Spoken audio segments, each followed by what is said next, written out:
My name is Marianne. At the start of last year, I overindulged in gourmet food and gained 3 kilograms, so I'm 45 years old and dieting in anticipation of this coming end-of-year holiday. If I lose 3 kilograms now, it won't be a problem if I gain 3 kilograms during the long holiday, right? Right? Isn't that the point? Haha, you must be joking. There's so much delicious food from Christmas to New Year's. It's a happy problem. I'll probably end up buying myself Valentine's chocolates too. Oops, I'm drooling a little. Looks like I'm going to gain weight again this year, oh dear. Well, today I have a winter episode I'd really like you to hear. It's a story from when I was 25 years old. After dating for several years, my engagement to my boyfriend, Scott, was decided, and I introduced him to my parents. This was the so-called marriage greetings. My parents liked Scott, and the marriage discussion should have gone smoothly, but there was a problem. When my older sister, Sally, who is 2 years older than me, came back from work, she was fixated on Scott. Strangely, when you are sisters, you can understand each other's feelings and thoughts. She had fallen in love with Scott at first sight. I hoped it was just a whim, but when my sister shook hands with Scott, she blushed and held his hand tightly. Even when talking, she always had a dreamy look in her eyes. I don't think it's appropriate for a sister to behave like that towards her younger sister's boyfriend, but she must have done it unconsciously. Human emotions are uncontrollable, and I continued to pretend I didn't see anything, believing my sister wouldn't pursue a serious relationship. However, after Scott left, my sister, who had just come out of the bath wrapped only in a towel, confronted me. "You should call off the engagement," she declared. According to her, that man is a philanderer and you can find someone more suitable. She continued to slander Scott. But there was no basis for her claims. "Why do you think he's a playboy?" I asked. "It's a woman's intuition," my sister replied. My sister has never had a boyfriend. How could I believe in her woman's intuition based on her inexperience with the opposite sex? Therefore, I thought I should trust Scott's character, which I have observed over the years. Of course, I casually dismissed my sister's advice with a "yeah, I'll be careful not taking it too seriously." Since then, Scott frequently visited our home. He said he wanted to build a good relationship with my family, so I invited him over comfortably in response. My parents were pleased, and I hoped that my future husband and my parents would get along well. Though the relationship should have been built positively, my sister tried to build a good relationship with Scott in a different sense. According to Scott, when I wasn't around, she grabbed his arm, pressed her chest against him, and asked, "Don't you think Marianne is immature?" She even asked for his contact details and intentionally fell down to expose her underwear. Scott said it was so overdone it was actually funny, but I would have been really worried if he was the kind of man to take it seriously. Also, my sister thought there was a chance because Scott couldn't outright refuse her as she was my sister. And every time they met, she approached him with a sweet voice saying, "Hey." Although it started with love at first sight, the fact that Scott worked at a fairly large company also struck her heart. He's dependable, has the type of face I like, and is a good man who provides security for the future, she said. She was completely captivated by him. While witnessing my sister's inappropriate behavior, my parents said nothing. In fact, it's not new for my parents to say nothing to my sister. Honestly, my sister has always been the type who can't do anything right. For instance, if asked to warm up the side dishes, she somehow uses a non-heat-resistant plastic dish and melts it, and she was bad at studying. She was also not good at sports, often skipping swimming classes with various excuses like hurting her foot, feeling unwell, or having skin issues. She was not good at academics, sports, or household chores. Honestly, her looks aren't particularly outstanding either. Still, just because she is the eldest daughter, my parents treat her specially and secretly push the role of supporting her onto me. Quietly, that is. I've been continually told to make her stand out without attracting attention. It's unfair to be treated so differently as siblings. However, maybe my parents see her as a pitiable child who can't do anything, which makes them feel even more sorry for her.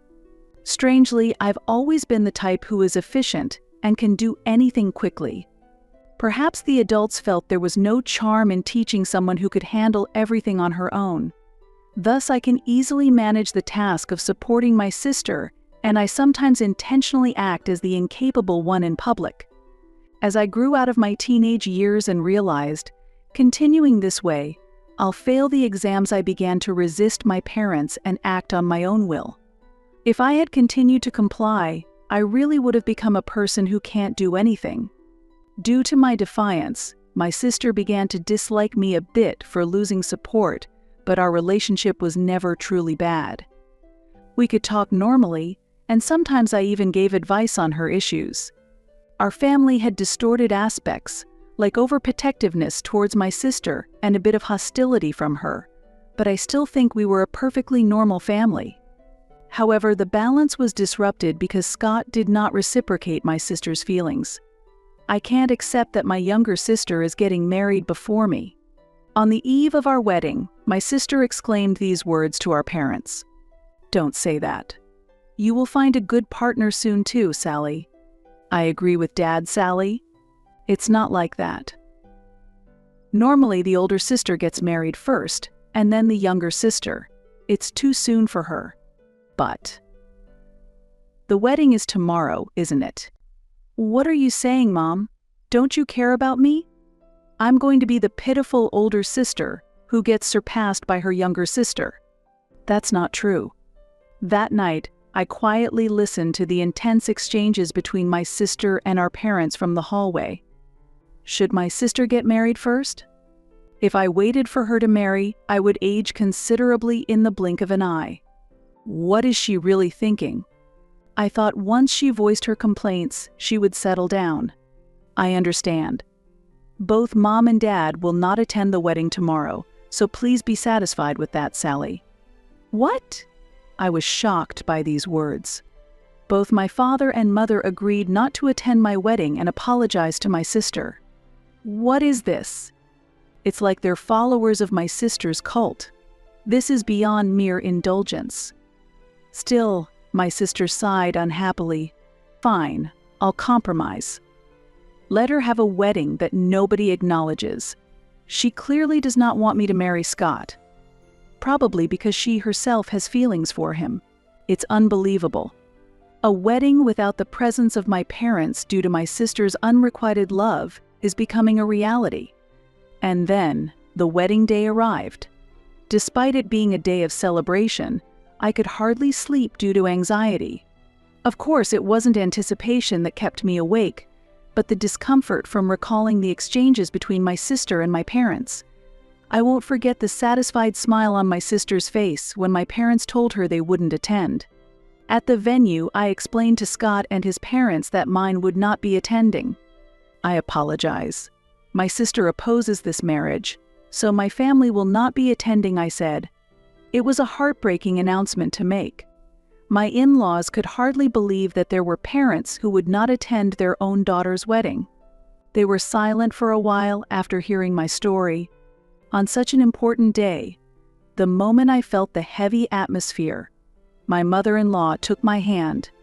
Immediately, my father-in-law placed his hand on top of ours. "Do you remember that your family is here? Don't make this day a sad one.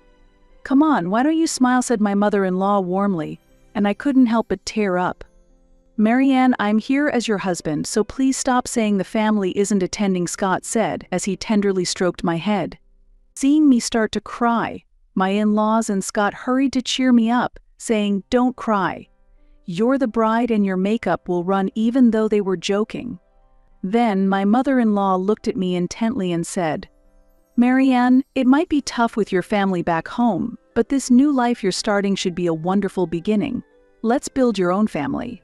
Though I was feeling abandoned, my mother-in-law firmly embraced me.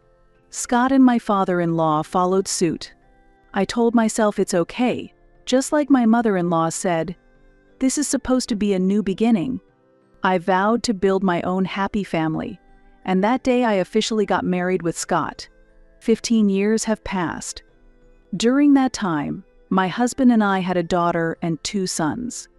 My capable daughter, who can handle anything, keeps an eye on her 2 mischief-loving brothers who mess up the house.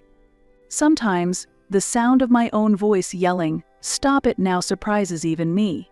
Scott's job was going well, we bought a house, and we were living a stable life, but then unexpected visitors appeared.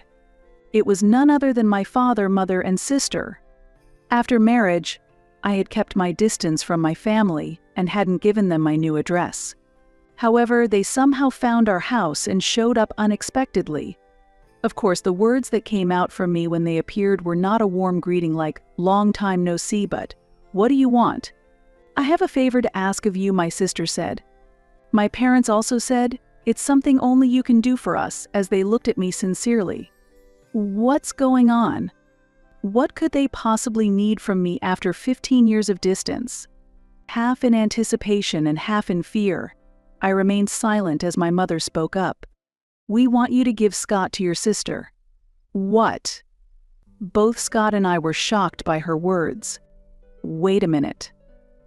Why do you mean I need to give Scott away? When I asked this sharply, both my parents turned away, looking guilty. Only my sister remained smug and proud. She's still single and she's turning 42 this year. And that's a problem because I couldn't grasp the logic in my father's words. Scott showed the same confusion. Actually, the company she worked for recently went under, and she's currently unemployed. That's tough. We worry about your sister's future being single and jobless. We hope you understand. Since you are sisters, you should feel the same. I silently countered their serious looks with, "No, I don't think so," in my mind. Curious about what they would say next, I was frustrated with my father's slow speech. I held back unnecessary comments, eager to hurry his response. "She's always liked Scott. And she's still alone because of that. You've enjoyed your marriage with Scott, haven't you? Could you please let your sister have him for the rest of her life?" What? What do you mean? Seeing their reactions, Scott seemed lost for words as well. Meanwhile, my parents were pleading, please, and my sister maintained her haughty demeanor. She seemed certain she would get Scott. Given that my parents always catered to her desires, it's no wonder she believed it. But this was an outrageous request. As I held my head in my hands, Scott pulled me aside and whispered, "This might actually be a chance." "Really?" "Yeah, because this is like that joke you made when you were drunk coming to life." "Then, shall we go for it?" With that, we stood up and faced my sister and parents again. "Do you really love Scott that much?" Surprised by my question, my sister couldn't hide her astonishment and repeated several times, "Yes, yes, I really, really have loved him all this time." Truly? That's some deep affection. To continue loving him for 15 years, even though he's another woman's husband. Yes, it's been very painful. Seeing you and Scott together, it should have been me. Stunned by her conviction-filled words, Scott and I struggled to keep our composure. "I give up. If you love him that much, I'll step aside." The parents were shocked by this statement. My mother quickly reacted, "Really? Don't you love Scott too?" "No, actually, Scott. To tell you the truth, I've always liked Sally." When Scott replied, my sister's face flushed with delight. "Really? I knew it. You never resisted when I hugged you, and your eyes always looked so loving. I've been waiting. Finally, this moment has come." It was hard for me to suppress my laughter. Scott was pretending to cry, but I could see his shoulders shaking. "We'll just have to bear with this moment a little longer. We'll always be together from now on, Scott." Suddenly, my sister started speaking to him so casually, it strangely sounded natural. For the past 15 years, she must have been experiencing a fulfilling romance with Scott in her mind. "Sally, I'm happy. Please be my support from now on," Scott said with a smile. "Yes, absolutely. So, I'm going to quit my job. Really?" The sudden blush on my sister's face disappeared, replaced by an expression of shock. "I want to be with you, Sally. all the time, so I'm quitting my job to always be by your side." "What?" "I won't even go outside anymore. I'll follow you to the bathroom, and I'll watch you do housework from behind." Scott's cheerful tone left my sister momentarily stunned before she began to panic. Our parents couldn't hide their disturbance either. "But I'm not working either, and this? This is troubling." "What's troubling? If we're together, we have nothing to fear. We don't need money to be happy." "But nowadays we need to pay for insurance, right? It's not like the old times. We can't love each other if there is no money." "I'm not saying that, but..." My sister's eyes lost focus. Seizing the moment, I quickly said, "Scott, if we do end up divorcing, I'll be taking a generous share of the assets, so you better pay up." "Don't worry, your sister and parents will take care of the payments," Scott replied with a laugh. Hearing this, our parents went pale and looked at each other. "Sally, this is hard to say, but this isn't right. Stealing a husband from your sister." "Exactly, Sally. That is indeed." Where had all the previous passion gone? It was as if our parents had suddenly switched their gear. "What are you talking about? You promised to give Scott to me." "But Sally, that was before." "I don't want to hear it. Doesn't anyone support me?" As my sister ranted in a frenzy, she pulled my mother's hair, and my father struggled to mediate. It was like watching a scene of utter chaos. In the midst of the chaos, Scott calmly inserted his words. As everyone's attention turned to him, he said, "Honestly, you are not my type. I respect you as Marianne's sister. But apart from that, I don't really want to interact much with you. Especially that upward gaze. Yes, that actually turns me off. The feeling that someone harbors unrequited feelings for me is honestly quite difficult." Scott's candid remarks left both my sister and our parents speechless. "But Scott, what was all that earlier? Please stop being so casual with someone else's husband. There's no way he could fall for you. We have a family and we are living happily." While saying this, I stopped my sister, who was walking towards Scott with a pale face. "What? You tricked me," my sister shouted. "How can you think someone who hasn't contacted you for 15 years loves you?" "Isn't that unrealistic?" I challenged her. My sister's face turned red and she began to tear up, clearly tears of frustration. "If you were truly an attractive woman, maybe. But no one finds charm in someone who is unemployed, dependent on their parents, and can't do anything because her mother has always done the household chores. With those things at your age, any marriage wouldn't last long." As I spoke plainly, Scott chuckled quietly behind me. Struck by the truth of these words, my sister began to cry loudly, unable to stop her tears. Our parents tried to comfort her, but their faces bore confused expressions, as if saying, "It's really true. Therefore, I'm not handing over Scott. With that being the case, please give up, Sally." At this, my sister began to cry like a child.